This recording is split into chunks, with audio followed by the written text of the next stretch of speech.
আমার আল্লাহ বলেন, হে পৃথিবীর মানুষ, হে আমার বান্দারা, তোমরা দুনিয়ার মধ্যে গিয়েছো, আমি তোমাদেরকে দুনিয়ার মধ্যে পাঠাইলাম।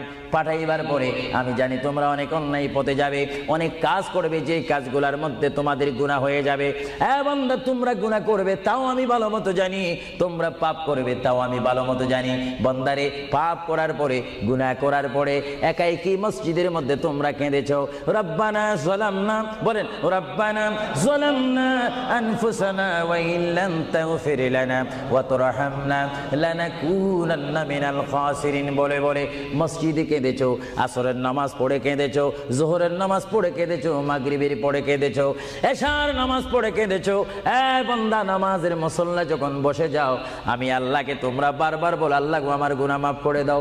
তারপরও আমি তোমাদের গুনাহ মাফ করে নিই।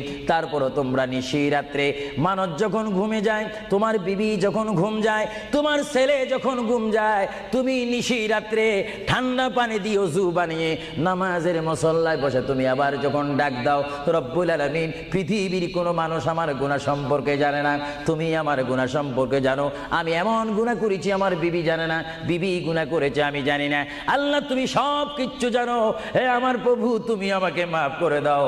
আমার আল্লাহ বলে, তারপরও যদি তোমাদেরকে আমি মাফ না করি, তারপরও বান্দা, তোমরা আমার রহমতের দরজা থেকে ফিরে যাইও না।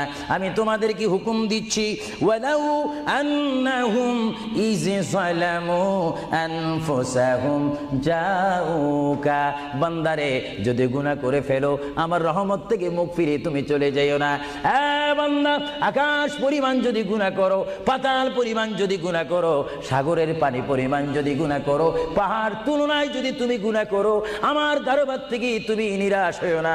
বান্দা, আমি তোমাকে একটি রাস্তা পাঠাই দিচ্ছি, একটি পথ তোমাকে আমি দেখাই দিচ্ছি। সেই পথটি কোন পথ তোমরা জানো?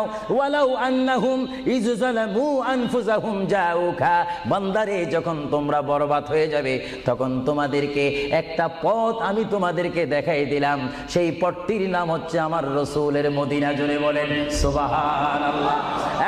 বান্দা, আমার নবীর দরবারে গিয়ে কেঁদে কেঁদে তোমরা বলো, ইয়া রাসূলুল্লাহ, ইয়া হাবিবাল্লাহ, আয়াকা ইয়া রাসূলুল্লাহ। আল্লাহ কোরআনে বলেছে, ওয়ালাউ আন্নাহুম ইয যালামু আনফুসাহুম জাউকা ফাস্তাগফিরুল্লাহ ওয়াস্তাগফার লাহুমুর রাসূল। আল্লাহ বলেছে, হে বান্দা, তোমরা ডানে না গিয়ে, বামে না গিয়ে, পিছে না গিয়ে, তোমরা সরাসরি আমার নবীর কদমে চলে যাও। আমার নবীর কদমে গিয়ে আমি আল্লাহর দরবারে তোমরা তওবা করো। তওবা করতে করতে তোমাদের চোখের পানি যখন বাইর হয়ে যাবে, আর ওই মুহূর্তে যদি আমার বন্ধু যদি